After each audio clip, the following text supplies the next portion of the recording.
నమస్కారం న్యూస్ 9 టీవీకి స్వాగతం. ఈ క్షణం దేశవ్యాప్తంగా కలకలం రేపుతున్న ఒక అత్యంత దారుణమైన వెన్ను గగ్గురు పొడిచే బ్రేకింగ్ న్యూస్ మీ ముందుకు తీసుకొస్తున్నాం.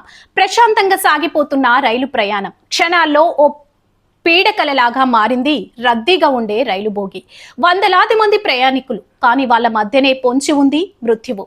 తమిళనాడు ఎక్స్ప్రెస్ లో కని విని ఎరగని మిస్టరీ. చెన్నై నుంచి ఢిల్లీకి పరుగులు తీస్తుంది. తమిళనాడు ఎక్స్ప్రెస్ రైలు ఆగ్రా కంటోన్మెంట్ స్టేషన్ కు చేరుకోగానే సాధారణ బోగిలో ఒక్కసారిగా ఆహాకారాలు కారణం.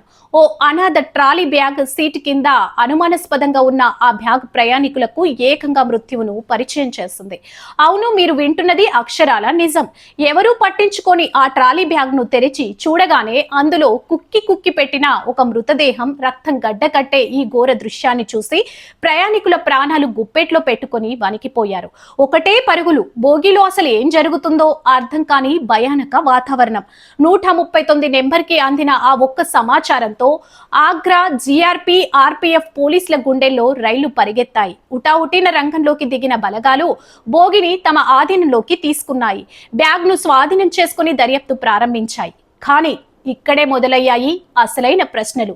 ఇంతకీ ఆ మృతదేహాలు ఎవరిది? ఆ బ్యాగ్ ని రైల్లోకి ఎక్కించింది ఎవరు?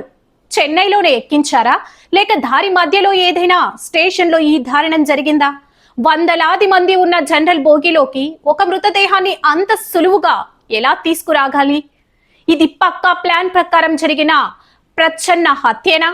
పోలీసులకు సవాల్ విసురుతున్న ఆ సైకో కిల్లర్ ఎవరు?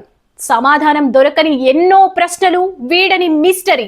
ప్రస్తుతం ఆ మృతదేహాన్ని పోస్ట్ మార్టం నిమిత్తం తరలించిన పోలీసులు సీసీటీవీ ఫుటేజ్ ఆధారంగా ఆ కిల్లర్ కోసం జల్లెడ పడుతున్నారు. ఈ వెన్నుపోటు పొడిచే క్రైమ్ థ్రిల్లర్ కి సంబంధించిన ప్రతి అప్డేట్ ఎప్పటికప్పుడు మీకు అందిస్తాం. చూస్తూనే ఉండండి న్యూస్ 9 టీవీ.